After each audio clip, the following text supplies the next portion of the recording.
Peace, big love, big blessings, even bigger living, everything that comes with it and everything in between. You are tuned in to Thinking Out Loud with Samuel David, and I'm your host, Samuel David. Thinking Out Loud is a place of conversation, a place of empathy, accountability, honesty, vulnerability, transparency, opening up the world of ours to those around us so they can be involved in our world as well. And today I got some special guests. Every guest is always special. If they pull up to the show, they special. But today I have special guests. It's a back to school episode, right? I got some really, really dope young folks with me. Some teenagers, some young adults. Got my daughter in the building, some of my cousins in the building, some friends in the building. It's just a real transparent conversation, man. I wanted to get some youth together to bring us into their world. And it's gonna be really dope. And I was listening to these young folks talk a little bit. They know a little bit about each other. They know each other. I know them. I know they peoples. I know they parents. It's real dope to connect dots. But I want to let my guests introduce themselves. So we're going to start at my girlie that's staring at the camera. My baby girl. Go ahead and introduce yourself and tell everybody your favorite animal. I'm Sanaya. I'm in 11th grade, and my favorite animal is a monkey. Everybody else can say a fun fact. She specifically said, I just want to say my favorite animal. I don't want to do a fun fact. So you can just say your name and then let us know a little bit something about you. Okay. My name's Sebastian. I'm a senior, and my favorite animal is a penguin. Okay, got monkeys, penguins. My name's Kavaya. I'm also a senior, and my favorite animal is a koala. Okay. My name's Layla. I'm also a senior, and my favorite animal is a flamingo. Fire. Oh, so we're all just doing favorite animal. Okay, my name's Kaden. I'm a junior, and my favorite animal is a giraffe, and I'm also the president of the Wichita chapter of Kappa League. Fire. Hi, my name is Talia Lewis. I'm in 11th grade attending Northwest High School, and I miss Juneteenth ICT. I love it. And that's my little cousin. I see you shining, girly. So check it. We know that we about to go back to school. By the time this drops, y'all should be back in school. What is something that you've done over the summer to prepare you to get ready to go back to school? Or are you even ready to get back to school? We got juniors and seniors. It's getting real out here. How y'all feeling going into the school year? Kind of nervous, but not really nervous because I've been out in the community a lot. So I'm getting to get around people some more, not just sitting in the house all day. And just getting back in that school mindset, getting back in that school routine, waking up early and stuff. So, yeah. I like that. So you say waking up early, and I'm going to just interrupt, because we just talking. We passing the mic, but it's a free-flowing conversation as everybody answers. Does y'all parents make y'all do the, we starting a couple weeks ahead of time to get ready for school? Absolutely. Absolutely. Okay. She does not play no games. I love it. She just started, because she just got back in town, so she just started on Sunday. Jason was not too happy, but that's okay. That's okay. I love it. I'm excited to go back to school. Honestly, I actually like school. I've been working on a lot of things over the summer, and one of my biggest projects over the summer has been starting a Black Student Union at Northeast. So I've been working, connecting dots, networking with people, and trying to get that club up and running by Club Day at Northeast Magnet. So yeah, that's just kind of my big goals and plans for the school year this year. Fire. Yeah, we can clap for that. We can clap for that. I like that energy. I kind of started back to school shopping a little bit earlier because I went to Texas, so I was like, why not shop? So doing that, and then also with Read the Power, we're going to connect with civic engagement clubs at all of our separate schools. Sanaya's going to do one at Northeast. Fire. I'm going to do one at Heights with Destiny. Just also filling out my Common App. Cause I like this. So hold on, you said I love the civic engagement stuff for sure. But I said we bouncing all over the place. Do y'all lay your fits out? Back in my day, we used to lay our fits out for the first day of school. We know what we rocking. Okay, so ain't much changed. I like it. Kavaya. I'm feeling kind of bittersweet. Lord. Like, I think for me, like, I'd be like, oh, I want to be done. Oops, I want to be done. And then, like, now that I'm actually finna be done, I'm like, Lord, what am I finna do? What am I finna do? Like, this is unreal, for real. But I think as far as, like, preparation, I've been, like, applying to colleges and stuff. And then I was, like, talking to Layla about this, but, like, just, like, spending more time alone. Like, I don't know, learning how to be alone, because, like, you're gonna have to do life alone, and your high school friends aren't gonna go with you to college and go with you to all, like, these different spaces. So just, like, learning how to be alone in the world and, like, feel comfortable where I'm at. So. I love that. Oh, that's a lot of reflection right there. Thank you. I like that. Sounds like a senior that's going into adulthood. I like it, but we're not rushing the adulthood part, because you still got senior year to okay. I like it. Big C Bass. I ain't gonna lie. I'm not ready to go back to school, but I also am like, I'm just ready for, like, the sports part. Like, I'm ready to play football Friday night, basketball, but I'm not ready to graduate. Like you said, like, I ain't trying to rush adulthood. So, like, once I'm off by myself, like, even though my mom can get, like, you don't gotta edit this out, she can get annoying. And, like, she be on my head a lot. We got like, speaking to the mic. Say that again. Even though my mom is annoying, Yeah. and she get on my head a lot, I'ma miss her once I, like, leave. So, like, I don't know. I guess, like, I got mixed feelings right now. Yeah. The more she get on my head, I think I'm gonna be ready to leave, though. Okay. So, yeah. But yeah, I'm just ready to play sports, though. I like it. Oh, y'all giving me a lot of questions to jump into. Your turn, Sanaya. The question was, so you going into summer's almost over. Do you feel like you've been prepared throughout the summer to head back into school, and are you excited for school to start back up? Yes, I'm very excited for school because I just feel like it's Hold gonna on. be... Why you cue that up? Why you cue that up like you a politician? I'm here for it. Keep going. My fault. Layla knows that we have been around the politicians a lot this summer. Elect's good, guys. So I would say I'm, like, excited to, like, get back into the flow and have that routine. And I'm also excited for sports. I feel like my last track season was not good at all. Okay. So, like, I'm ready to, like, go redeem myself and be focused. Yes, comeback season for sure. I like and that. Also, like, I made a vision board this year, and I feel like that's gonna help me a lot. So that's something I did over the summer to help. I love that. So no, it's real dope. Sanaya, I don't know if y'all do the same thing, so I'm gonna ask if y'all do. Sanaya came up to the last night. Of course, my wife Felicia was telling the kids, like, yo, this is what we're looking forward to for this school year. And she was like, oh, I got my goals, got my vision board. Here's what I plan to do this year. Here's my academic goals, my extracurricular goals. Do y'all do the same thing as you go into the year? Or do you kind of just, I'm in it? Like, do you plan ahead? I mean, I plan, like, so you don't hear me talk about sports a lot. Like, I plan a lot for sports. Okay. I mean, I do plan for, like, academics just because, like, the school I go to, that's, like, it's hard to, like, just not be on top of, like, your stuff. We just get too much homework every single night. So, I mean, like, yeah, like, I don't say I write it down, but I have it, like, in my mind, like, where I want to be at the end, or, like, by winter break, or, like, by spring break, on where I want to be at. So, yeah. I like that. Somewhat. I like that. I think I kind of plan for, like, the year as a whole, but not, like, the school year in particular. So, I mean, I just kind of, like, will have a plan for, like, okay, I need my bod to be T, I need outfits to be like this, like, just certain aspects. But, like, as far as the school year, I think I have, like a monthly goal for each month. Yeah, like, and I'm, like, a Christian, so I'll, like, incorporate God into how I want to, like, move this month. Amen.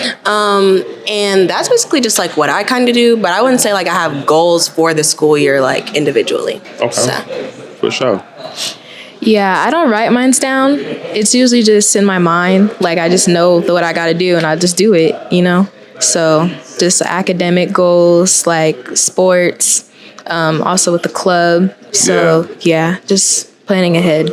I like that. I'm definitely like Sanaya. I have a vision board, and, like, my biggest goals is just, like, my leadership roles, starting the Black Student Union, and then with that also doing StuCo again this year, you know. So that's just my biggest thing, is my leadership roles and how I can impact with the roles that I have. Fire. I like that leadership goals. Come on, young Kaden. I actually don't like really write them out, but I think I will. Well, no, I know I will this year. I think that's what I'm actually going to do tonight, though. Okay. Because like, since it is my junior year, like it is going to be very stressful. So I really just need, like in my head, I'm already knowing like, I need to make sure I'm on top of my studies, especially second semester, make sure I'm locked in studying for ACTs and stuff that's coming up. And then sports wise, just remembering that it's like nobody's perfect in sports, just giving myself some grace in sports. And yeah, just keeping my head focused and straight this year. I love that. I love that. I'm glad that you said nobody's perfect in sports, Talia, because I seen your basketball team, and man, you was out there. You was hooping, but man, it was it was tough. It was tough. So I love the grace you give yourself.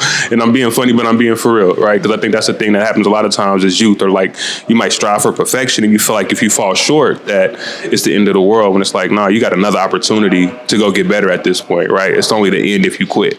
Right. So, Seabass, though, you said something I want to hear from everybody, especially my daughter. You said, your mama get annoying, right? Like, do y'all ever feel too much pressure from your parents, or do you ever feel like not enough pressure from your parents to push you to be great? Academically, athletically, extracurricular, as a person in general?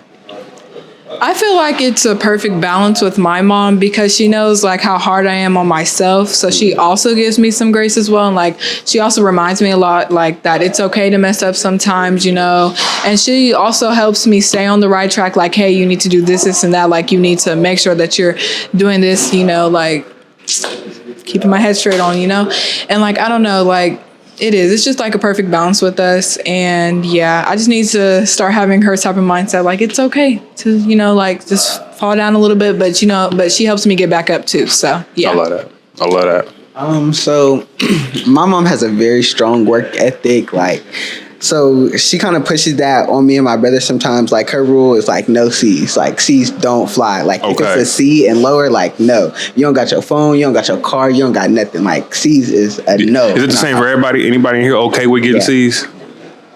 Okay, we're gonna get to it. Keep going. But my mom was like that growing up, like even for herself. Like my grandma would tell me, like when my mom used to get C's, like she would cry because like she just had like that. She just didn't like C's. Like if it wasn't a B or an A, like she just didn't feel like she was doing her best. So she kind of pushes that on me and my brother. And like sometimes it's kind of like stressful because like even when I know like I'm trying my best, like I'm still getting a C.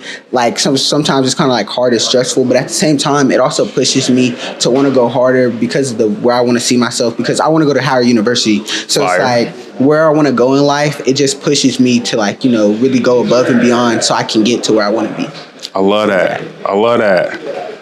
I agree with that. My mom does not play. She only accepts A's, B's, no C's, or I'll be cooked. But oh my God, my mind just like, hold on. No, you good.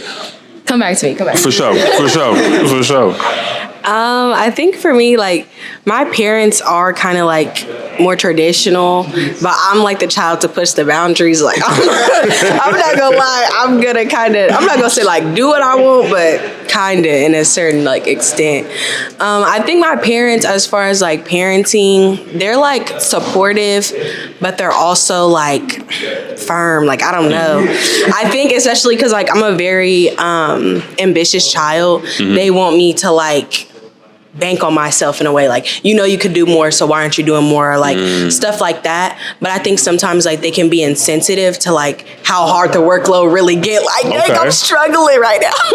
And I just feel like sometimes, they're not as like tapped in.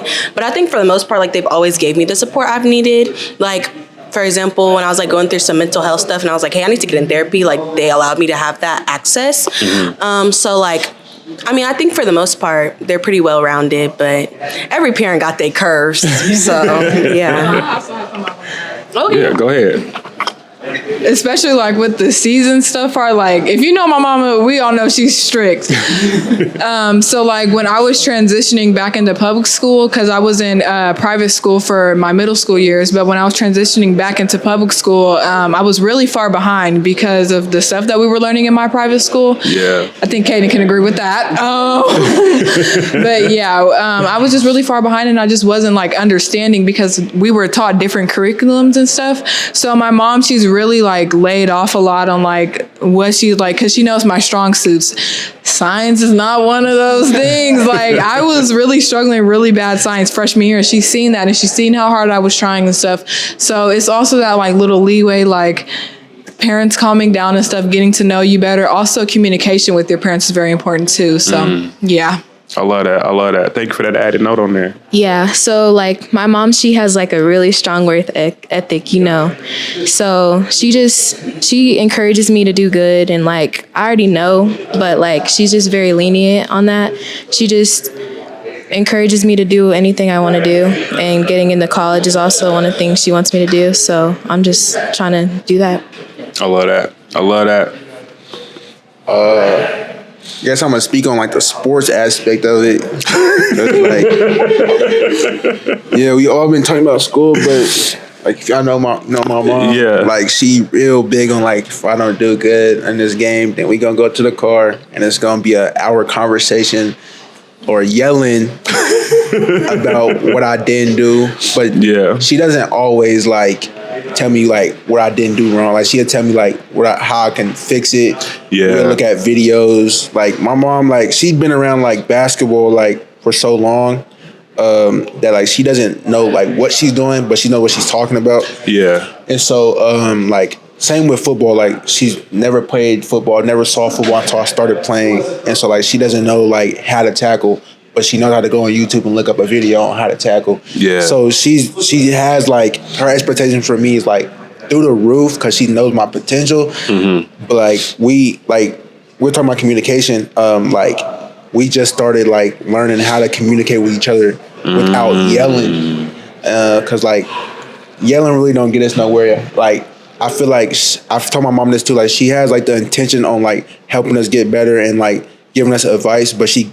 Like her tone, like gives it off the wrong way. Like she can like mean something like in the nicest way possible, but the way she presents it is like she just hates you as a child. And I'm just like, then I don't even want to talk to her, and then we get into a big argument to where like she want to take my car or like my phone. So it's just so much like stuff that goes into parents' expectations. But yeah.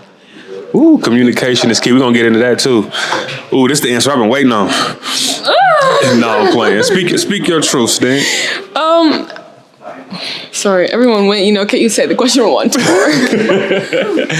So, pretty much when it comes to your parents, right, and expectation that your parents have of you, do you feel like they're honest expectations, they're too heavy, there's too much pressure? Do you feel like it's the right amount of pressure? Do you wish that there was more pressure? Or is there a balance? How do you feel about that? I think I feel like there's a balance, and at the same time, sometimes I feel like it was more pressure. Like I feel like you guys just feel like I know what I'm doing, and sometimes I'm like I really don't, and I feel like that kind of makes me fall off a little bit. But also feel like y'all are very supportive in everything I do, and like you're always there to help me, But like sometimes it's like be on me a little bit more because. I be needing that encouragement, so that's what I was saying. No, that makes sense. I think a lot of times as parents, it's easy to look at. I think I was talking about it before we started the conversation. You guys and girls are a group of kids that are like on point, right? Grades on point. You're in the community. You guys are like solid young adults, right? And so I think sometimes as adults or as parents, when you see kids that are high potential, that are so phenomenal, it's easy to feel like you got to figure it out in a sense. So we pressure you and push you because we feel like, well, we can get more from that. So to hear that is really dope to know like, yo, I'm still figuring this stuff out. Like help a sister out. I'm drowning. I get it. That's a real thing. Ooh. So you talked about communication styles with your mom and like having to fix it or change it or recognize it. And before we started, Kavai, you were talking about emotional intelligence. And you even talked about therapy as well, right? Which I think is dope. And I know Miss Juneteenth over here campaign, right, is around mental health and things of that nature. And I think they all tie into each other. The way we communicate effectively with each other, the way we recognize our emotions, others' emotions, and mental health. Do you guys feel like there's enough resources and support for youth when it comes to the challenges you face and the mental health opportunities that you all deal with these days? And I say these days like it's something new. It's always been there. There's just more language and better language for it. I feel like probably no. I feel like people like paint counselors to like not be great, And I feel like that's like definitely a main source of like someone you would probably talk to every day. And Hold on, I don't mean to cut your thought, but you're saying like other students, other kids paint counselors not to be that great? yeah, like I feel like many, like I don't know if y'all agree, but I feel like a lot of students don't, like they think it's like weird to go to the counselor. Yeah. Do you guys agree? Yeah. So I feel like, and that's like someone you would probably see every day. So I feel like maybe changing that narrative, and also just having more resources that don't seem like, I don't know, like more, even like groups like this, like where people, like teens can come talk and like be free with what they're saying and not feel like weird about it, if that makes sense. That makes sense. Not so heavy. Even though the conversation can get heavy, it don't feel like a drain or feel like there's a lack of or a judgment. Respect it.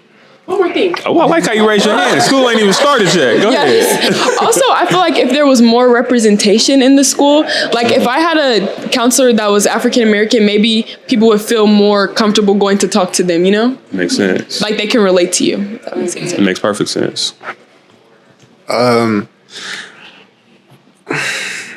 It was come back. That's fair. In my opinion, I think there's enough resources that like students are exposed to. I think, like Sanaya said, it's about breaking the narrative and like breaking the stigma around actually like using those resources. But I also think to a certain extent, it's about like having people around you who are like okay with like embracing that they're not okay, or like embracing that they like, you know, need help or need therapy or like need a counselor. Like I know in my personal life, what really helped me figure out like, you know, hey sister, you might need some extra support, was my grandparents. But like my grandma was a therapist, so like I kind of had that like built-in village. And I know for like other people it can kind of be like, oh, like we don't do that, like we don't talk about our emotions, like we stuff it down, or like, you know, we play harder in sports or like in different areas of our life to kind of like drown out how we feel inside. So I think like we have enough resources. It's about like surrounding yourself around people who want to use those, and then choosing to kind of like do it for yourself. That's fire. That's real. I agree on like more Black representation and stuff, because I feel like the older generation, Black generation, they don't really care about mental health as they should. And I think that there should be like more outlets like this with like more youth and Black youth. So we know that it's like important. So For sure. I agree with what everybody has said so far. I feel like it's kind of a balance between, yes, there's resources and no, there's resources. Like you guys said, you know, having more representation for Black students. But the other thing is too, like in the Black community, like going to therapy, like talking about your feelings, that isn't common. Like you get looked at as weird for like, you know, talking about your feelings or saying that you go to therapy, because most kids our age, like they just thug it out. Like they just keep it to themselves. They don't really talk about it.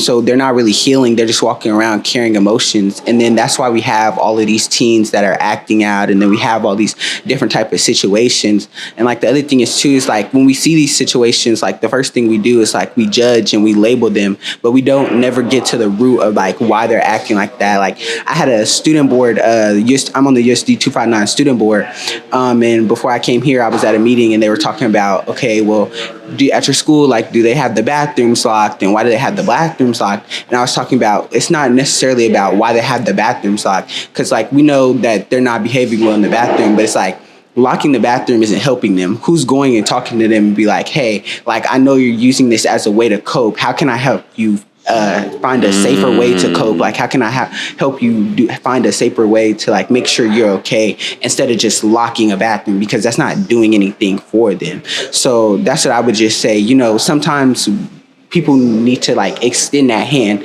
because a lot of Black kids, like they're not going to want to talk about their emotions. Like they're not going to want to talk about it because they haven't been made comfortable or given the space where it's like, I can talk about it. So extending that hand and making them feel comfortable, I would say, is a big thing. No, that's real. Ooh, y'all giving me chills up here. I'm going to pull a Sanaya really quickly. Can you please repeat the question? It is a lot. Okay, I see what you mean. Man, I almost forgot the full question, but essentially when it comes to like mental health, right, and communicating effectively and being in touch with your emotions, do you feel like there's enough resources provided for you as youth? That's a little question. Thank you. Oh, you in pageant mode. So,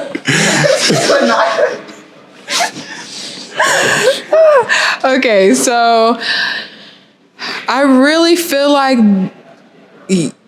that is a really yes and no question, because yes, there are resources, but how are those resources getting out to us? A lot of people aren't really exposed to their resources. That's one of the main reasons why I ran for the pageant, just to get those out there, you know?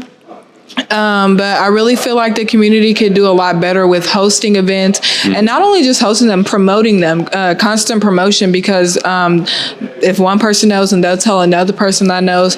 And I just feel like, I don't know, like, a lot of people push their feelings to the side until like it all actually comes back to them. And like when it comes back to them, they don't know how to handle those emotions and stress and stuff.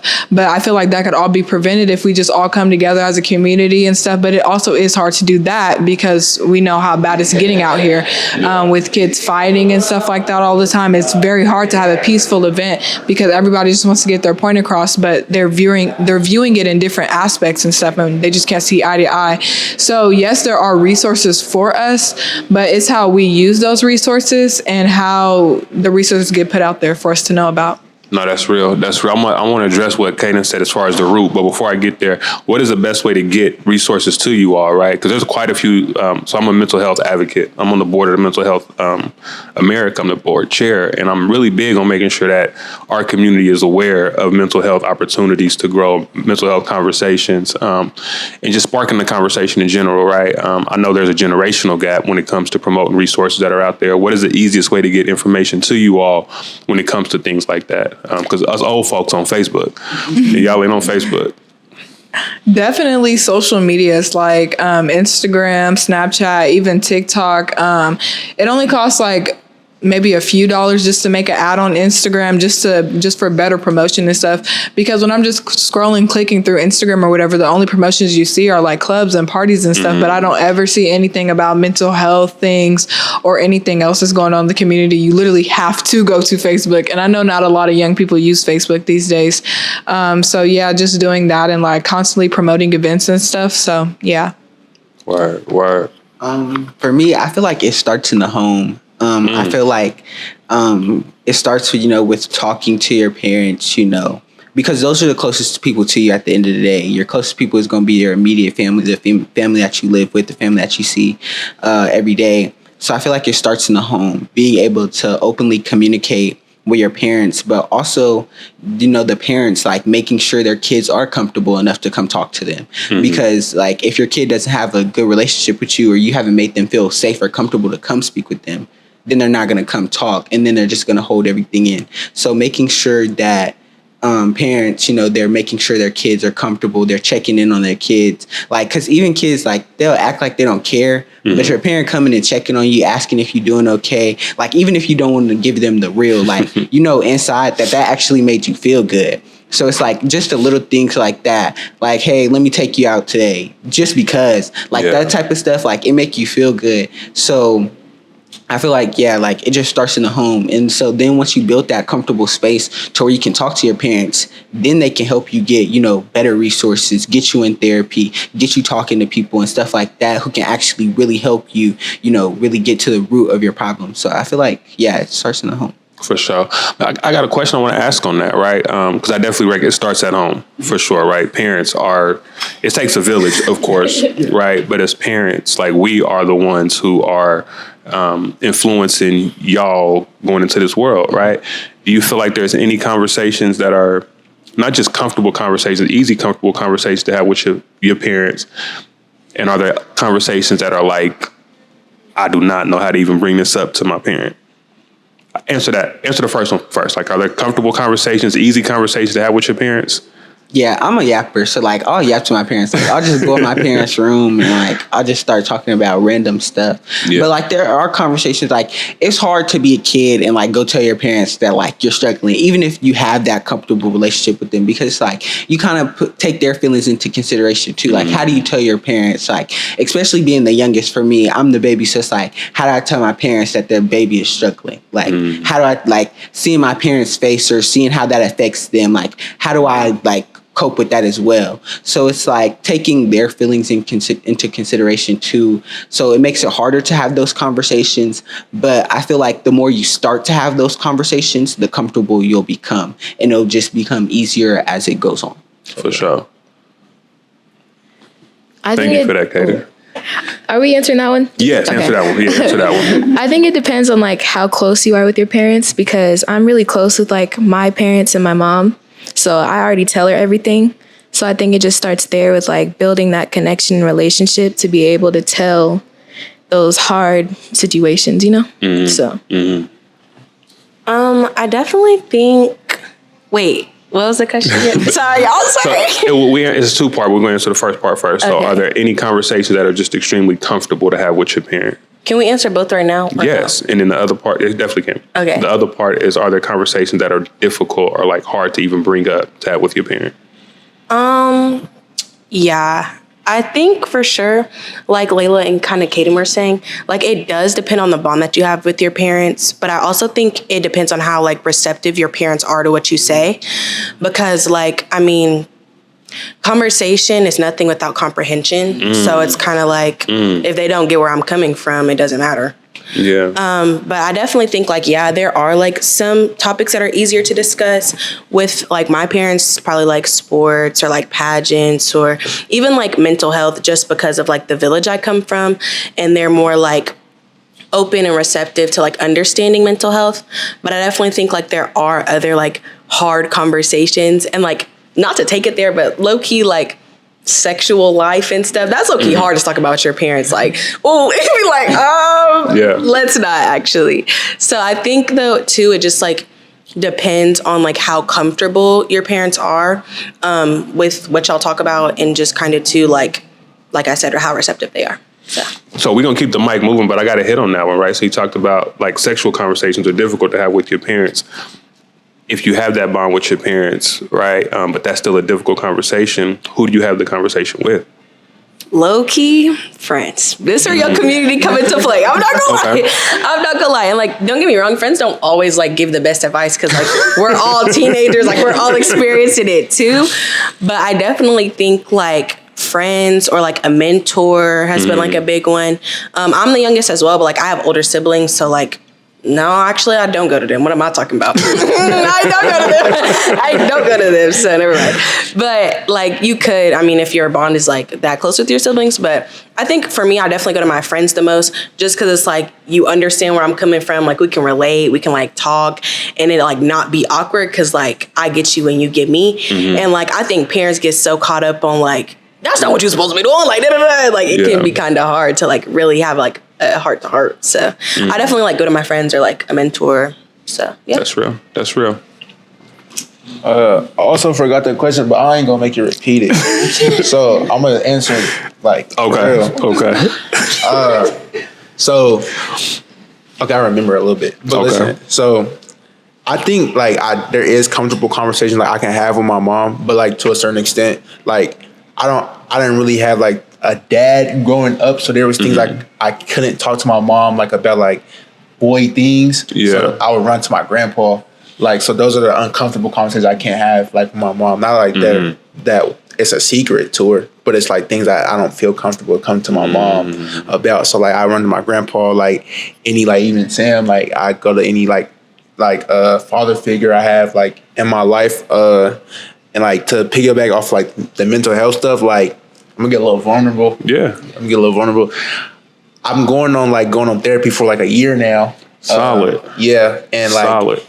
I didn't really know I really needed it until like I broke down literally a day before like one of our biggest games. Like I was like, my dad passed last summer, and so like I didn't know really how to like take that, because I really wasn't like as close with my dad, and so like and I didn't really tell my mom like what I was going through, just because I didn't want to feel like I was being like a burden to her and trying to put all my emotions on her.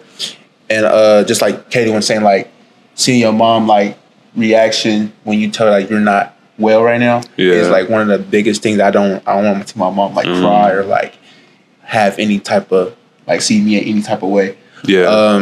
So like, yeah, so I talked to like my grandpa, and then I eventually talked to my mom because, you know, she found out, you know, I broke down or whatever, and then I got put into a therapist. And so I don't know. So like, just there is comfortable conversation, but the uncomfortable ones, like you said, I go to people that give me great advice because, you know, like I was saying, like our friends really don't give us the best advice. Like you talk to some of them they know what they're talking about. Some like we all growing up at the same time. So. Still kids, still like I said, growing at the same time. Exactly. So that's the answer to the question. Yeah. No, I love that. I appreciate that vulnerability too. Cry. Chill out, man. Okay, so I'm gonna ask you to repeat the question. So the question was, are there any conversations that are just super easy and comfortable to have with your parents? And are there some that are difficult to have or that you find a challenge bringing up to your parents? Well, my parents here, so I think you guys are pretty cool dudes, so it's pretty easy to talk to you guys. I feel like it's very comfortable conversations. Like, even though y'all are my parents, it almost feels like I have another friend, you know, but I still know, you know, y'all are my parents. For sure. Right. But it's like, yeah, and like, I love you, Dad. But like, Mom, like, it really does feel like I have like a built-in best friend, so it's like really nice having someone like I can constantly talk to about anything, like some like stuff I don't tell my friends, like I would tell Mom. So, for sure. Yeah. Man, y'all said a lot of things I want to hit on. Go ahead. Oh, you didn't go yet? Oh my gosh, Talia. We started with you. Go ahead, Talia. Me and my mom's relationship is like kind of rocky, like up and down, but we're getting to like build a bond more and build a trust more.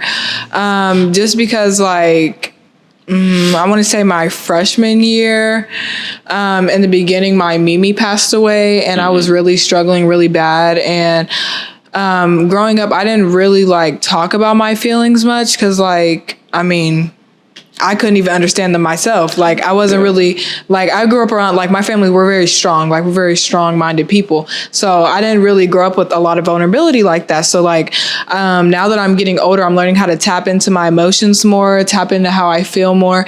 And we're just really starting to grow that connection more where I feel comfortable with telling her those things. But then again, it is really hard seeing your own mom break down when she sees that her child is struggling like that.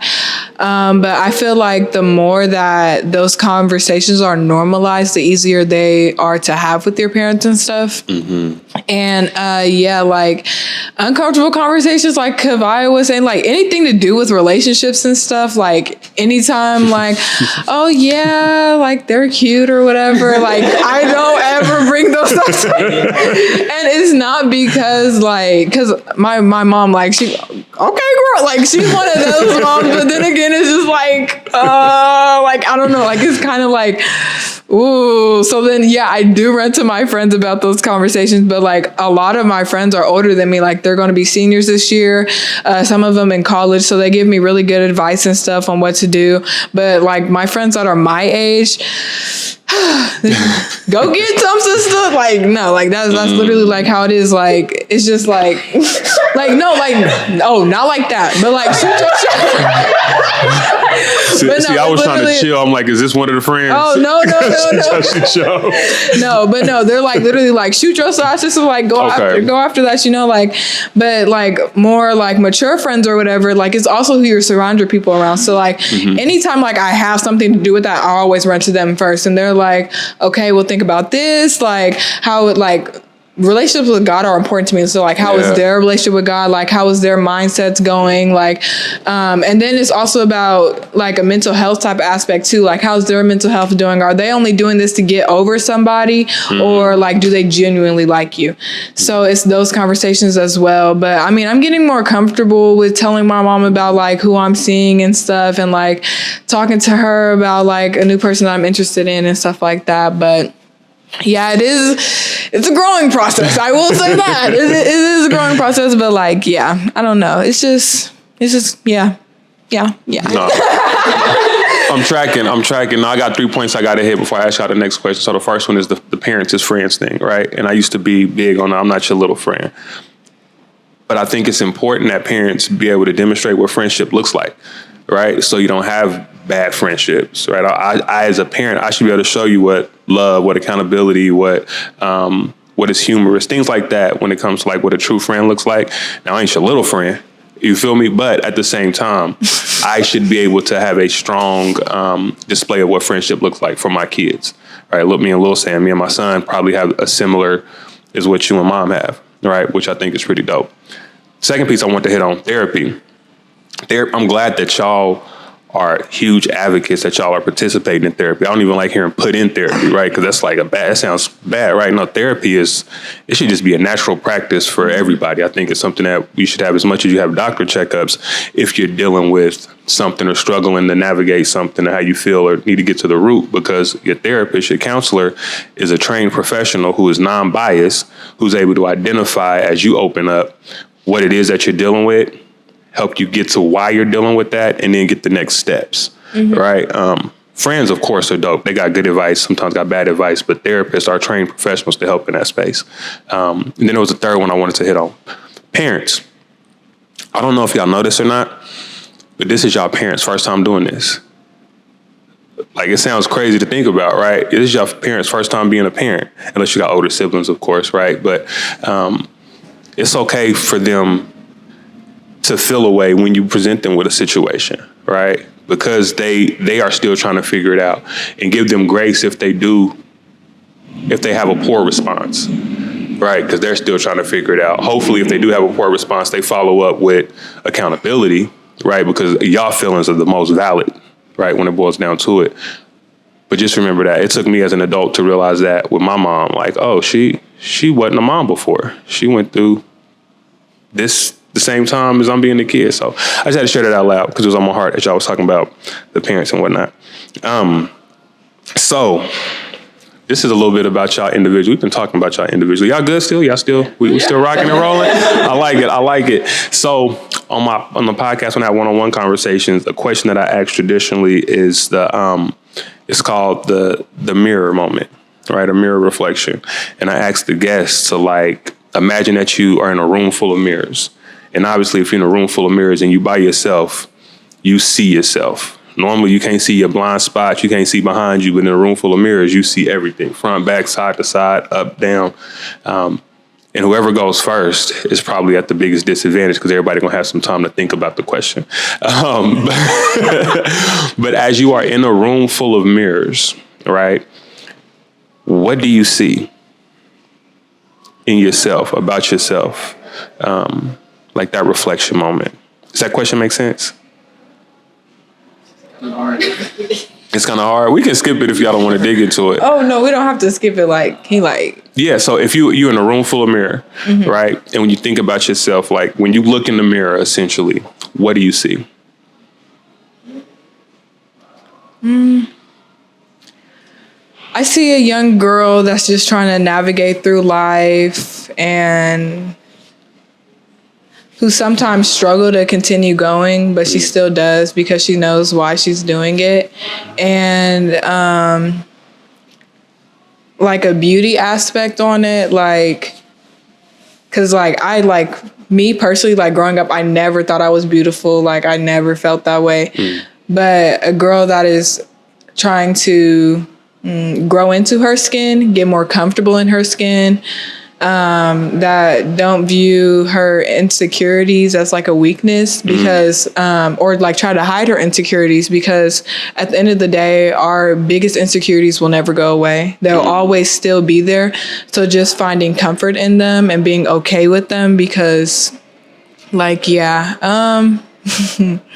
love that. I love that answer, first and foremost. And you are a young, beautiful, young queen. You know that. I hope you know that now. See, that's what you say, T. But yeah, that's... See it up. Nah, keep going if you want to.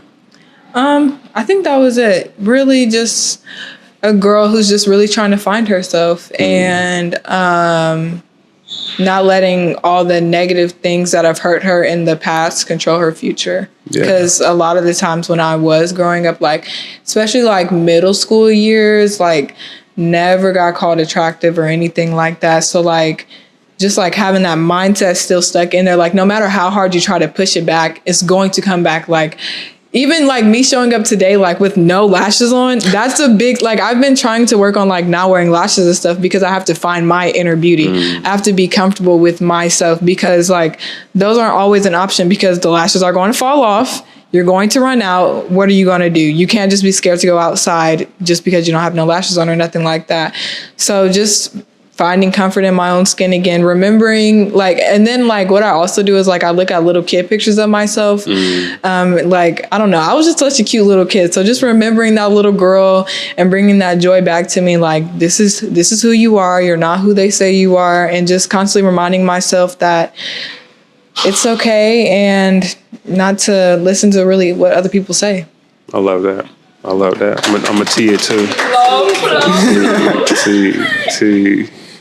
For me, I would say I see a whole bunch of different versions of myself in each mirror.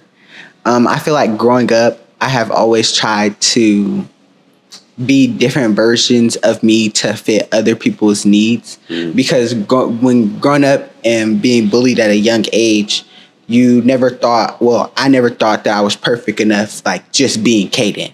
So I created multiple versions of myself. I did multiple things to change myself to try to fit in or to try to make other people comfortable so that I could be in the same spaces as them. And so now growing up, just learning how to not change myself for anybody and allowing myself to be like okay with just being me. And if you can't fit in with being me, then you're just not like supposed to be in my circle or not supposed to be in my space. Say that. And so that's one of my biggest things, just growing up and navigating that is just not changing myself for anybody, like staying true and staying loyal to myself is like a big thing that I try to focus on all the time. And also I would say just like the younger me, like, little Kaden, it's like I love the little me. Like I was just such like I was a bad kid, but like but like I had a lot of joy. Like I was always happy. Like I was just one of those kids. Like it was fun to be around. Like yeah, I was bad, but like you enjoy having me. Like if you was babysitting me, we was gonna have a good time. I was gonna stress you out, but we was gonna have a good time. And so it's like just bringing that joy back out because that Kaden, he didn't let the negative things like affect him. Like yeah, it kind of hurt, but like that Kaden was able to like brush things off. So getting back to a point where it's like I'm not letting myself be weighed down by what people think about me or what people have to say about me or other people's opinions and things like that, and just sticking true to myself. So yeah. I love it. I feel like I really don't know how to answer this question yet because I'm like still trying to find myself and knowing who I am. So like I feel like the mirror is still like being built slowly. So I love that. Oh, you swim deep. I like that. Layla deep. Yeah, that was tea. I think like for me, kind of like same boat as Talia, like definitely like bad black girl period. But like on a real note, definitely just like a young girl trying to figure out what she wants to like contribute to the world and like really what I like who I want to be for myself. I think kind of like similar to what you said, Kaden, like I've always tried to be different things for different people. And so it's like, dang, well, what do you want to be for you? Like, you don't need to meet everybody's needs. You need to meet your own. And so like, I think definitely just a girl who's trying to figure it out, a girl who's realizing like she's not perfect. She don't have to have all the answers. I don't have to, because I'm like kind of like the friend everybody come to like, what should I do? Like, bro, okay. I don't know. Like in real life, like I don't know. And so just you gotta hit them with a ooh, sister. Man. Well, I don't know. Like man. What the heart says you should do. Nah, for real. Give my little advice sprinkle. I don't know, just in case. Like. But no, like on a real note, just really trying to figure out who they are, and to like you said, Talia, embracing insecurity and like vulnerability. I think growing up, I also came from like a strong household, so like people kind of being like, oh, like we don't, you only go to therapy if somebody die or if you is depressed and you have a good life and you have this and you have that. Like, so just like understanding it's okay to be vulnerable, and also like to the beauty aspect, just being comfortable like in my own skin. Definitely like in middle school, the colorism was so real. Oh my God. People literally like, especially during that COVID phase, and it was like everything was online. I like a lot of people just be like, oh, you're too black. Like I would never date you because you're too dark, or like you're this or you're that. And like that made me feel like I had to try to be like something I'm not, or I don't know, just trying to like, act some type of way or present myself differently to like be chosen. And so just like realizing that like I don't need to perform to be like loved. I can be loved where I'm at. Like, you know, I already have a lot that I bring to the table, and I don't need somebody else to validate that. You are the table. Period. Period. I love it. I love it. I love it. So yeah, just really understanding that like I am beautiful, like inside and out. And like you said, I am the table, I am the prize. And, you know, it's a journey. So you're never going to like know just straight off the bat. Just really understanding like this is somebody still growing into their selves. Like you said, Layla, the mirror is still being built.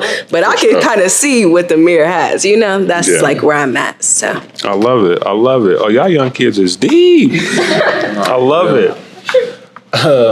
My answer gonna be relatively short. That's fine. Because I feel like they hitting on all the points for real. That's similar. But I'm glad you brought up this mirror because my grandpa say this all the time. That's like he always say this little whatever. He said every time you wake up in the morning, you gotta love the person you see in the mirror. And I guess I'm like they saying like I'm still working on that. You know, and still trying to find my balance, and like all the insecurities is not gonna go away. So I guess like I said, it's gonna be pretty short, but I'm still trying to find my way still. For sure. You know what I'm saying? For sure. Well, this is great. You guys basically literally said everything I feel. And yeah, like I just literally agree. And like just like loving myself for who I am. And I feel like social media, like I'm telling you. So I feel like a lot of times like I look at people and I'm like, oh, I want to be that. I want to do this, but it's like unrealistic. And so I have to just like kind of be like, okay, and like take it one day at a time. And yeah, just like love myself for who I am. So yeah. I love it. I love it. Man, it's so ill to hear y'all responses to that.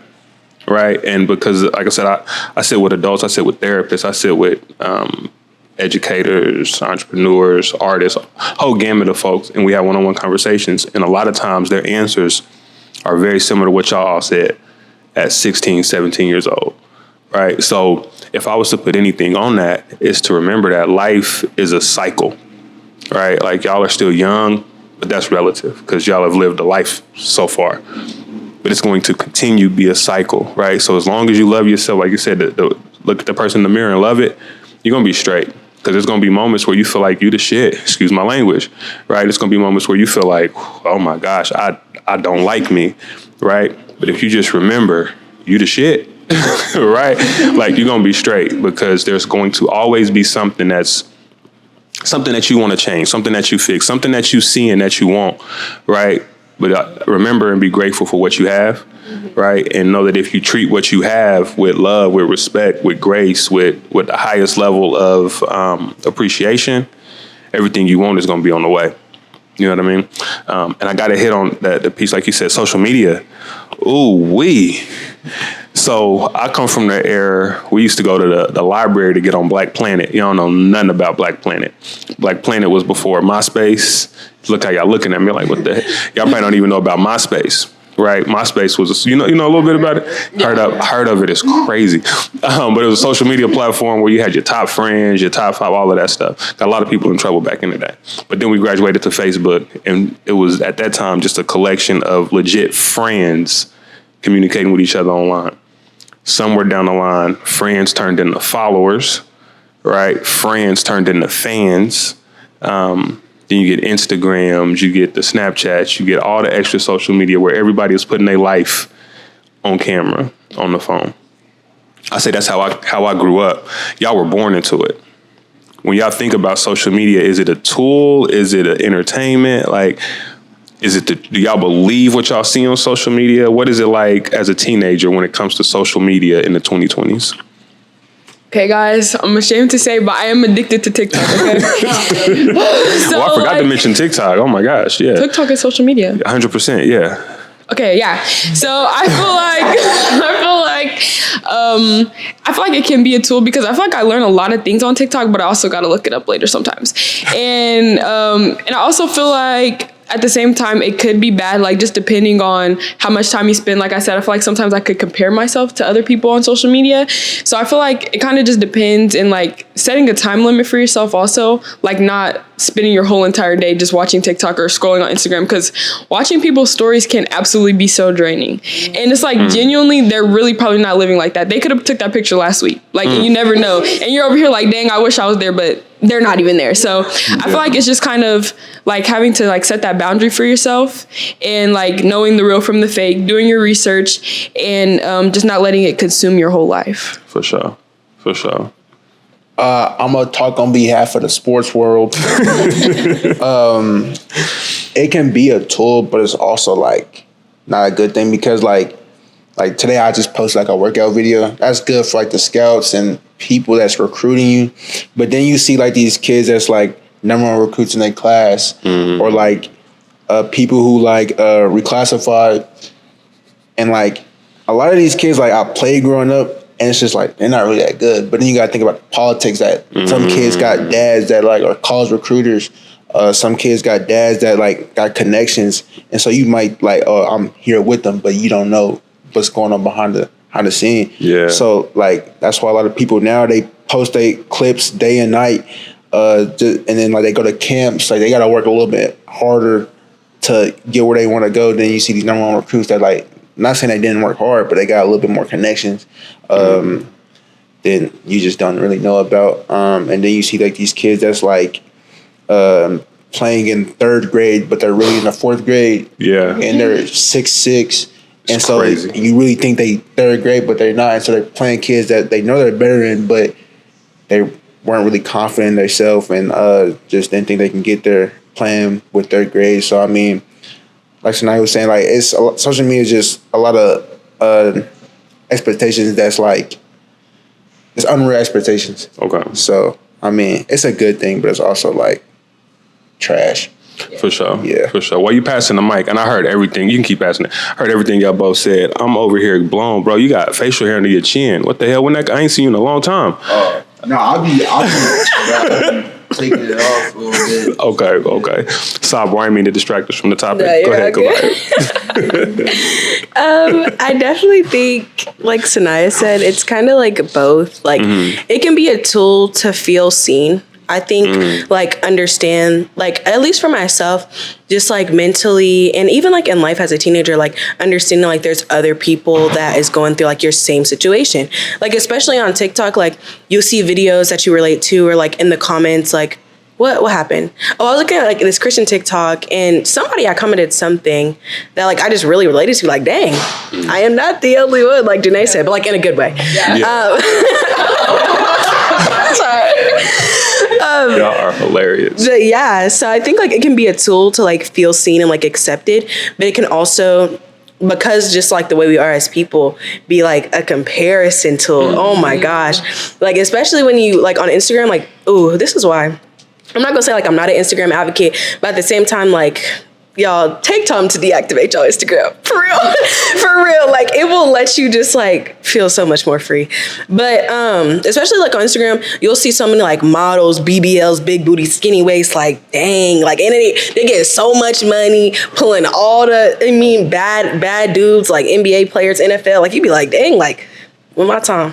Like, it just be devious. Like, it be devious. And so like, I think comparison can be like a big thing, and like not even just like physically. It could be like money, like, oh, I'm 16 and I'm a millionaire. I'm 19 and you know, like, I made $1 million this year. I'm gonna show y'all how. Like, it's just so much going on. And this is like something else that like my friend said that I think like ever since you said that, like, it just like spoke to me. But she was just talking about how like nowadays everything is like trying to grab your attention, like everything. Oh my gosh.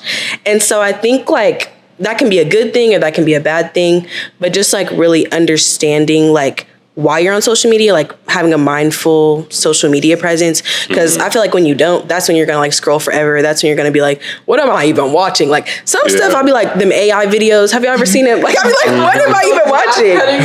Yes. I love the baby ones. So when the baby's talking. I've been sitting here just like staring at the same video for like 10 minutes. No, literally, or even like, oh my gosh, y'all, this is like low-key scarring, but it was like these AI videos that were like monsters, like they'd be like people and they're like raw, like these like yes. Literally, like it was just like triggering, like what am I even watching? So I think just like staying mindful for sure. Like so yeah, it could be like we're fixating on the same video. No. I have a really bad tendency to do that. No, real life. So just like keeping a mindful mindset. But For sure. Yeah, so I think like social media is a mix of like you can use it as a tool and also entertainment, and I think I do both. But I feel like we should stop comparing our like own lives to like fake social media people, because all that stuff that they do is not real. And I feel like comparison is like a thief of joy. So like when you always compare yourself to people you don't even know, like it ruins you. So For sure. Ooh, I got to piggyback that for you, so Kaden.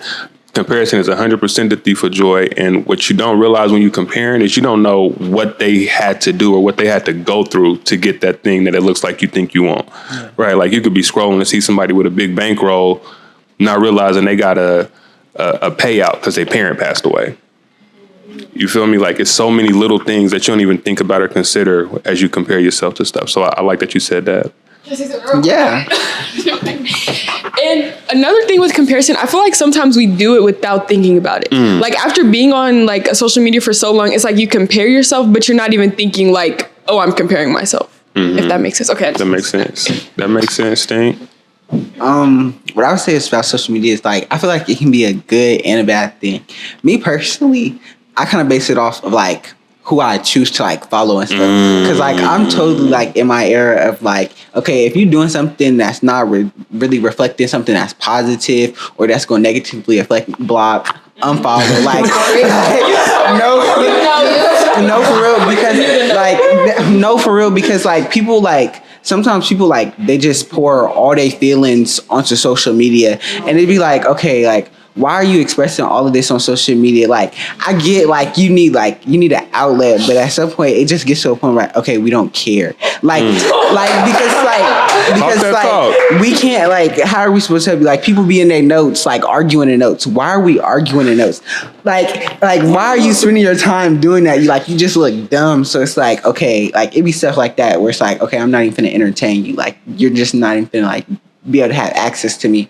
But then it's times where like, social media can be positive, if you trying to promote a clothing brand or like something like that. So I feel like social media is like both, positive and negative. It just really depends on what you're using it for. And then to go to the whole comparison thing, it's definitely like a fine line between those people who are being real and who are being fake, because it's like a lot of content creators and like people who post on social media constantly, like they have to prepare themselves to get in front of a camera and like smile and be like super happy. And like on the real, we don't even know like if after that video, like they finna go cry themselves to sleep at night. So it's like not necessarily getting so caught up in like what they're doing, because like we have to remember like they're preparing themselves to get up behind the camera. Like that's not always like the 100% authentic them. So yeah.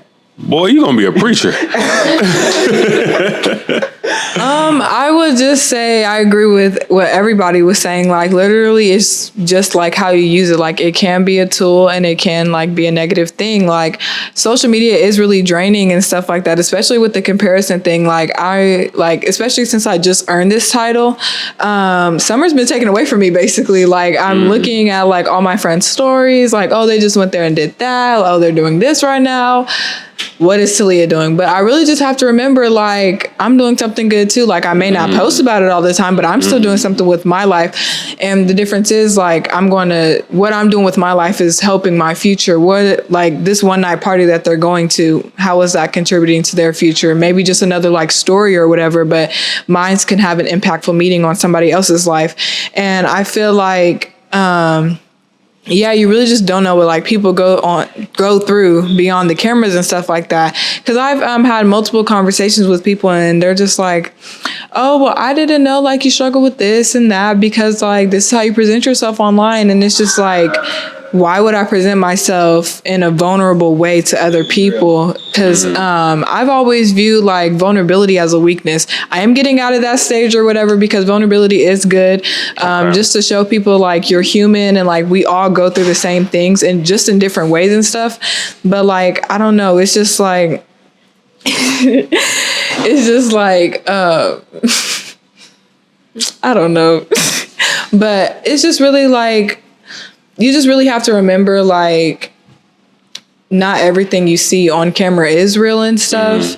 Also, like, doing your research or, like, even just checking in on people. If you, like, see more than one concerning post or, like, especially on TikTok, because I am on TikTok a lot, like, reposts and stuff, everybody can see those. So if you see, like, more than one concerning repost on somebody's thing, it's not just they want attention. This is like really a cry for help for them because like they just don't have anybody to talk to about this kind of stuff, you know? So like, yeah, I just feel like social media can be a good thing if we all just use it the right way. For sure. Can I add something? Yes. Absolutely. Okay, just like this is like such a rewind, but like Kaden, when you were talking about like the area you're in, like basically like protecting your peace online, I just feel like that's so real because like, bro, people be mad, but like I've unadded and blocked a person for what you're posting. I don't want to see you smoking weed every day. I'm sorry. Like, can we just be real? The money spread, I don't want to see it. Posting guns, please. Thank you. Thank you. Like, bro. Man. Every day. Like, bro, I don't want to see the bottles. I don't. I don't want you to No, real life. Yeah. I don't want to see none of that. And even like, are you going to say something? No, keep going. Keep going. I got a question, but I want you to keep going. Okay. And even like on a different aspect, I'm not going to lie. People that their life is centered around their relationship. Yeah. I'm sorry. Thank you. I don't want to see you posting your man 20. I miss my man. Where my man at? Da-da-da-da. No, girl, I don't care. Like, to be real. Yeah. And that's exactly why you being at it. You be blocked. And you like, why did you block me? Like, you're weird. Like, you're a hater. Like, I'm not. I just don't want to see that. And this is my phone. This right here is my phone. Like, I'm not. No. So I just thought that was so like impactful what you said. Like, literally, you have to be mindful to also like protect your peace, even if it's like around people that you spend like your day-to-day life with. Like, it don't matter if they get mad. Like, I don't know. I'm kind of like in my I don't give a F era. Like, I don't care if you get mad. Like, I'm going to do what I want to do. And it's just like, I just thought that was so like impactful. Like, I don't know, just being like intentional about protecting your peace even when it's online. So I love that. You said something, and I love how y'all all were like in unison, like how the whack stuff is whack, right? When you have a friend that's on some whack stuff, like they doing some of the things that y'all mentioned that you don't care for, you hold them accountable, call them out, or like if you see peers on some weird stuff, do y'all call them out, or is it just we don't have to go in order. I just want to know. Pass the mic, yeah. Okay, so like when it comes to friendships, like depending on the situation, I can be very straightforward and direct. Okay. And like sometimes my friends, they get irritated with me because I can be a little too direct. So it come off being mean. But it's really just because I care. But it's like me personally, like I intentionally surround myself with people who I know either have the same goals or kind of aspirations as me, or like I know they want to go do something in life. Like I know they want to make a positive impact. But it's like I do have some friends where it's like they'll do negative things, but like I have no problem with telling my friend, like, no, you know that wasn't right. Like, you know you look dumb. And it's like, I don't care. no, but for real. I love it. But it's all out of love though. And like, and they'll be mad at me, but like eventually, like they'll realize, like I have like some of my closest friends, like shout out to my little sister, Jordan, who loves you. But it's like, I have no problem with like coming to her and be like, nah, sis, you know that wasn't right. And she'll might get mad at me at first, and then she'll come back and she's like, Kaden, yeah, you was right. But it's like if you my friend, like, you know, like I have no problem with telling you. So yeah, no. Or it's like, I'm sorry, I'm just rambling. But like yeah. But like also too, like if I'm telling you something and like I'm coming to you out of a place of love, trying to help you too, like you don't want to accept my like advice or whatever, and it's been multiple times where I'm telling you this, but you're still presenting yourself in this light. Okay, well then I'm just going to distance myself from you, because us being friends, like, and you're acting like this, it kind of like gives off like, okay, we friends. People might think that I'm acting like that. Because at a certain point, you start to become who you hang around. So it's like, I'm not finna like be buddy with you all the like 24/7 if this is what you're doing, because that can negatively impact my life. And that's one of the things like my parents tell me like all the time is like being an accomplice to like any situation. Like you don't never want to get pulled over with somebody that has drugs in the car, some like situations like that, because even though you wasn't doing the drugs, like you can still get in trouble just because you was in the car. So it's like knowing who you surround yourself with and knowing can they positively affect your life or will they negatively affect your life. So yeah. Oh, I love it. I love it. Let Layla go. Yeah. Yeah, I agree with all of what he was saying. He basically said it all. But like, I've started to like cut people out of my life that don't align with my goals because, as you said, you start acting like the people you hang around. So like, I'm just in a new area of not caring at all and just, I don't know. I love Period, slay. I love that. Yes, I definitely think, like, to agree with what y'all said, you are eventually, like, for example, you could be like, oh, I don't smoke, I don't drink. But if you hang around people who smoke and drink every day, eventually you're going to get caught. I'm sorry. Like, it's just what happens. Like, I don't know why, but that's just the way. But I think, like, as far for me, as, like, how I treat my friends or my peers who are kind of, like, going down the wrong path, I feel like I treat them with grace. Like, for me, I don't know, like, I've kind of been a friend that's like, oh, you were doing so good. And then you was like, woo-doo, like, dang, what happened to you, girl? But like, so I think I try to keep like an open mindset for those people. I think like, for me, if it's like a close friend and you're like doing something that I don't agree with, or like, I'm just kind of like, this is like out of your body, like out of your character, I'm not going to address you in front of a crowd of people because that's weird. I'm going to like pull you in private, and be like, hey, like, I just feel like you shouldn't act like that. Or like, hey, like, what's going on? Like, try to get a better understanding to like address what I feel is off. And then like, as far as peers and stuff, like Layla, like Kaden, and both of y'all said, really just like protecting my peace. Like, I feel like if it's a peer, like somebody I'm not really that close to, this is something my dad said, like, I'll never forget. Like, you tell somebody something once, they don't choose to take it, don't waste your breath. Like, you keep moving on. So like, I think as far as that, like, I'll, like be a shoulder to lay on or like an ear to listen. But I definitely think like, I'm gonna give my advice once, and if you choose to keep, hey, I'm cool. I'm not gonna lie. And then eventually, like you said, like distance yourself and like overall protect your peace and what you got going for yourself and your alignment and your goals. So. For sure. Again, everybody been hitting on all the points. So we might have to start a question next time over here. I got you. When we get to this last question, I'll start it on this side. Nah, but like I was saying though, like, I mean, I play sports, I got opportunities to go play in college. And nowadays, a lot of like athletes are doing like, you can see DUIs, like going to jail. And it's just like, I don't know, I guess I just separate myself from that. Like, all my friends that like party every night. Yeah. I'm just not around that. I'm at home in my bed or at the gym. Like, I don't know, like, I don't really want to just keep saying what everybody else is saying, but I just try to keep myself distant. I hang around like a lot of my family friends a lot. Or like my friend like Jaden, I've been knowing him since like third grade, so I hang around him, who's like very sports oriented, who's also has the same opportunities. And then I also like have friends that like know like, don't call me if you're gonna do something dumb.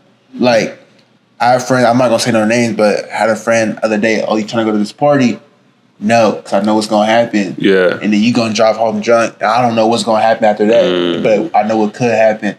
So I'm just never that type of guy to just be in that situation or put myself in that situation because I don't want to face the repercussions or the consequences that comes with it. I ain't going to lie. Like, I ain't the person that's want to go to jail, but I ain't do it. Like, nah, I did it. I'm not trying to go to jail. Do no stupid stuff. So off top. Yeah.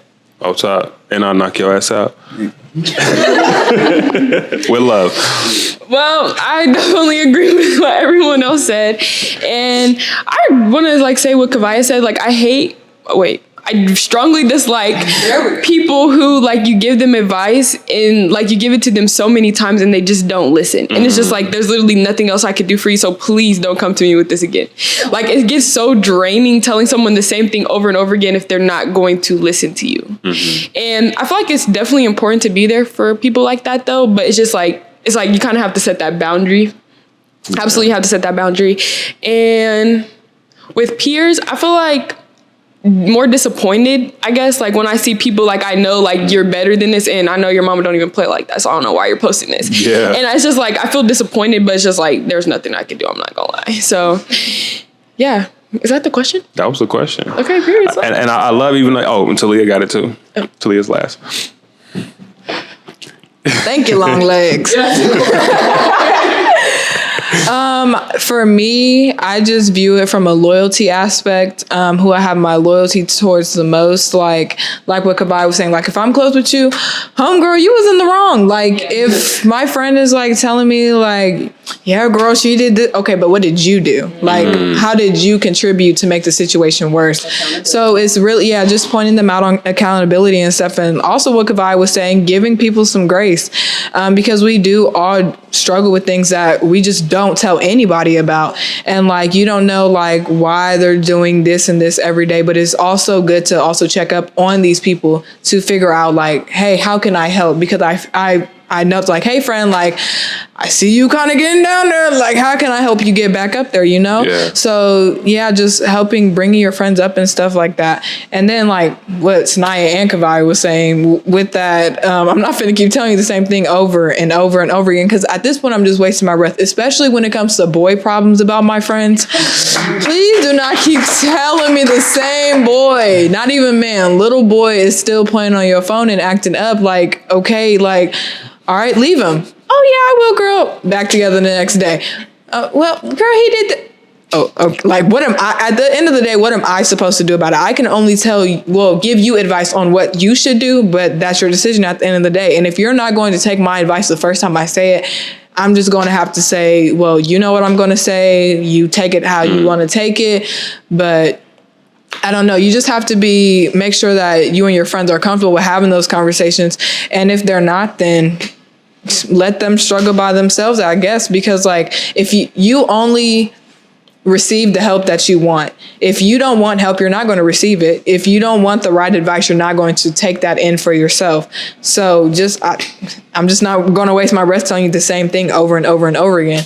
Like, it's just so draining. And like, it could also drain you at the end of the day too. Because you're like anytime like they call like, I already know what this is going to be about. Like, now I got to get my, like you. And then the thing is, the people that do that, if anybody does that out there, you don't know what that person was going through before you even picked up that phone. I could have been bawling my eyes out crying about something else. Girl, guess? No, I don't want to guess. I don't. I'm already knowing. Like, I just like, no. And then like what Sebastian was saying, like a sports aspect and stuff, you don't want to surround yourself around those type of people and stuff like that, because at the end of the day, their actions could have consequences on you as well. So just because this person is, we outside, don't mean you're gonna be outside too, sister, because maybe their parents have money to bail them out of jail. They don't have anything to lose, but then look at you. That's how I look at myself. Like, okay, I have way more to lose than this person, so I'm going to choose like not to pursue these actions with them. So yeah. I love it. Yes, I'll let y'all go. And I got one more question before we wrap up. I just wanted to talk about like the grace aspect real quick. And Kalani, like, I'm so glad that you brought that up because that's so important. I feel like a lot of times it's easy to like treat people as if they're perfect and they're supposed to be perfect. And sometimes we do it without even realizing it. And so that constant reminder, to treat people with grace and like, remember, everybody's not perfect and we're not perfect ourselves. So it's like, they're gonna mess up. So, just remembering that and, having, empathy for that person. And then another thing too, is when you're giving that advice or you're talking to a friend, like, are you coming out of a place of love or are you being judgmental? Because a lot of people in this generation are very judgmental. Like I seen it the other day when they were posting about the shooting that happened at the mall. Like some of the comments was like, oh, let me guess, it was the usual suspects and like stuff like that. Especially on Facebook. Yeah. Yes. Like just like very like judgmental comments like that. But it's like, oh, like, do you really care? Like, are you going to come out of a place of love? Or are you being judgmental about it? Like, are you trying to tear them down, or do you like really want to help them succeed too? So it's like that, like, don't waste your breath if you're coming out of a place of judgment. and you don't really care. But like, if you really love them, you really care about them, you want to see them succeed, then yeah, I would say something. But yeah, that's all I want to say. I love that. Oh, I'm sorry. Did you? Okay. Yeah, just to like add to what both of y'all said, I definitely like, I don't know, the grace thing is just real because like we all need grace. Nobody's perfect. Like it doesn't matter if they present themselves like, ooh, that was a big thing with me. Like, and like, okay, wait, I'm gonna just say this and I'm gonna like get back to what I'm really saying. But I was like on a strong walk with God for a long time, right? And then like I backslid really bad, y'all. Like, oh girl, like really bad, okay? And I feel like people like put me on this pedestal because they're like, oh, like we never expected this from you. Like like just so high expectations. But it was really like from my own peers, like, Kavai, we're just so disappointed in you. Like, this is something that you should not be doing. Like, and it wasn't out of a place of love. So I think like just being a person to experience that, I will always try to give like extend grace because grace wasn't given to me. Yeah. But I definitely think like back to you, Talia. What you said, I'm sorry. What you said when you was talking about friends and dudes. Oh my God. Oh Lord. Oh my goodness. It's literally like the trauma dump be like so real. Like, why are you coming to me? And it's like, don't get me wrong, I want to be an outlet, like I want to be able to help, but it's just so like annoying when you're already going through your own life, you already have stuff to handle, and then here come your friend talking about, girl, this dude, and then you back in their face. But I just think what I realized, like at least of myself, because y'all, I done been through something, like Kendrick said, okay? Like I was going through something. Like real life, I was kind of that friend. And I think like, just like, I don't know, like a piece of advice from myself to like y'all, obviously we all experience this as people. You can't teach somebody to love themselves, y'all. I'm not gonna lie. I had to learn it for myself. Like someone has to love themselves enough to walk away from a situation that no longer serves them. And it doesn't matter if you tell them every single detail, every single, like, you should handle it this way, you should handle it that way, like, like, some real good advice. You cannot talk somebody into loving themselves. Like, they have to choose it for themselves to walk away and to choose betterment and peace in their own life. Amen. So that's just really what I wanted to add to y'all. I think Kavaya did it good. Kavaya did it good. Oh God. Well, the next question, we're gonna start over here. Yeah. And I love how open y'all are, how transparent and vulnerable y'all are in this conversation, because I'm very confident that not only is it, you're able to get that off, but somebody's gonna watch this and be like, be able to identify themselves in something that y'all said, right? So I appreciate that. So as we part, the last question that I have, right? And I have a lot of questions, but I'm gonna part with this. We got to run this back. We're gonna do this again. I think we might have to start something high. Y'all get. Yeah, and that's the goal for sure. So, as we close out, what is something that you'll take away from this conversation that you feel like either affirmed you or made you better? Something I took away is, one, hang out with better people, okay? I feel like people like that I'm around, like I hang out with you guys pretty constantly, and I'm very thankful for y'all, but I feel like I just need to have like me and Kavaya have talked about this before, having like that good friend that you talk to every day, but then having like the friends that you kind of sprinkle around, and I feel like I want to have like a really good friend that I talk to every day. So like I found like comfort like in this conversation, and like also seeing how how to be a good friend, and not comparing myself also, and like taking some tips, and definitely like lessening the screen time. Definitely. Okay. And yeah, I really appreciated this. So. I love that. I would like to go last to think a little bit. Okay, more. That's fair. I ain't mad at it. I also want to go second to last. Sorry. Okay.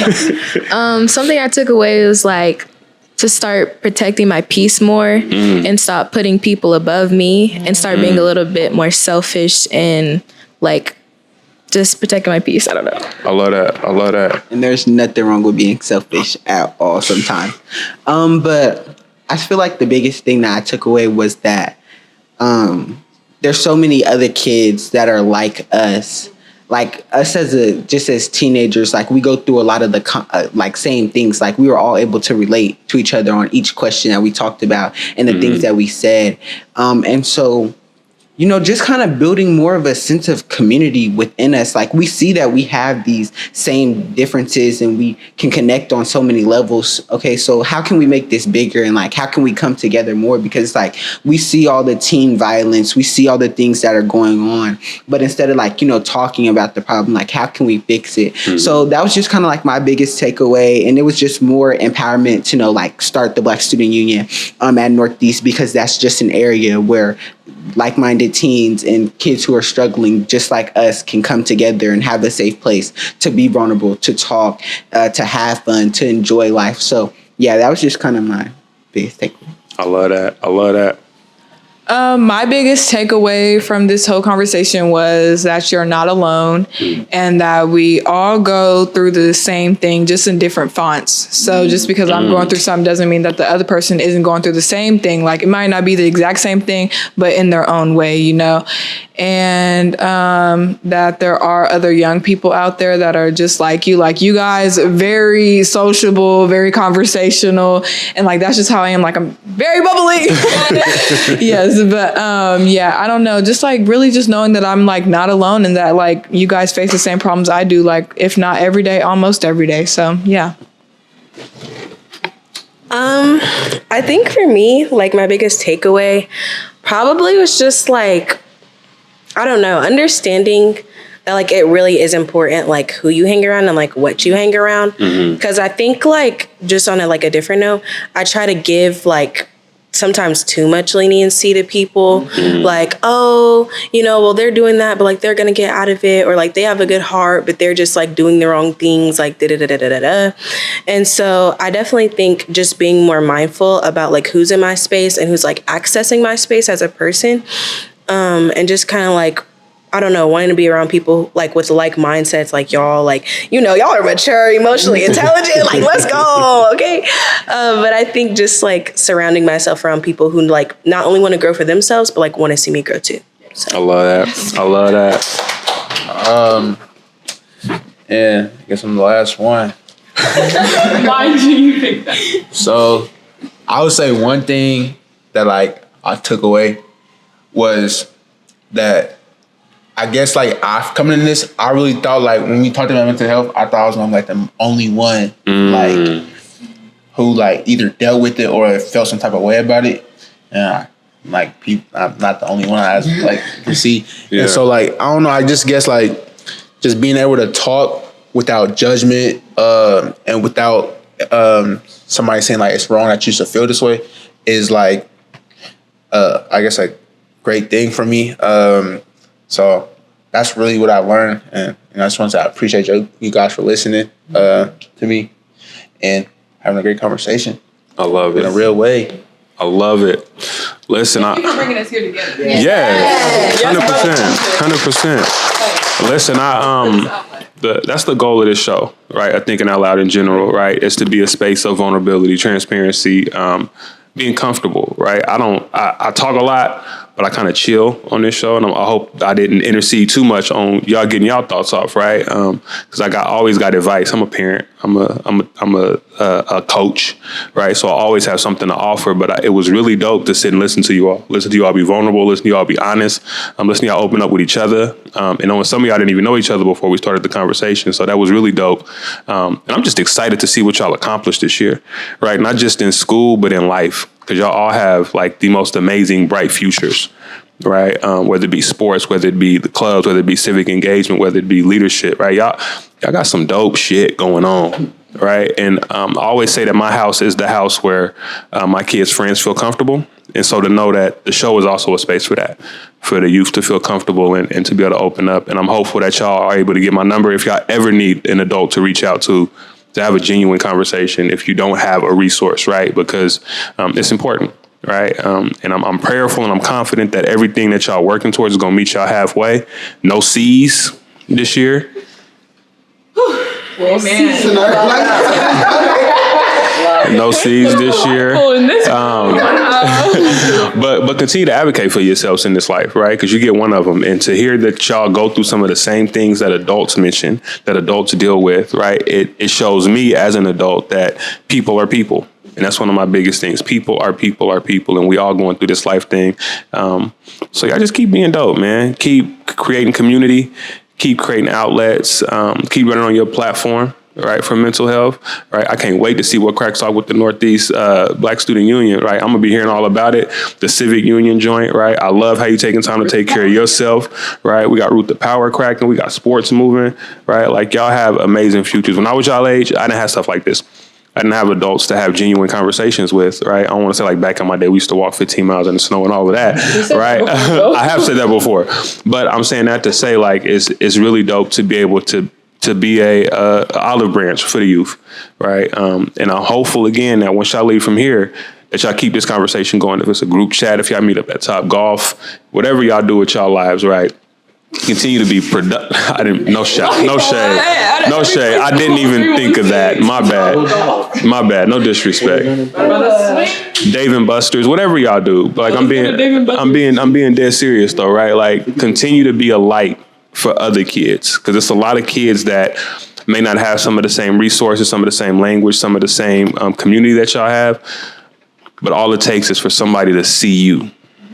You feel me? We talked a lot about comparison, and you never know who's seeing you and is inspired. You feel me?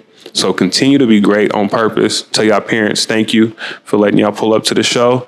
We're going to get a quick picture before we part. But outside of that, it's been Thinking Out Loud with Samuel David with these amazing youths. And we out. Hey. The silence? Look both ways when you cross that street. Dot your I's and cross your T's. Measure twice, but cut once. Love life, live it up, bruh. The dream is good, do the work too. There ain't nothing you can't work through, and there ain't nothing I can't handle. There ain't nothing I can't handle. I look to the sky, and I thank God that I'm alive. I look to my wife, and I thank God she by my side. I've been through a lot, but I survived. It weighs on my heart from time to time, but there ain't nothing I can't handle.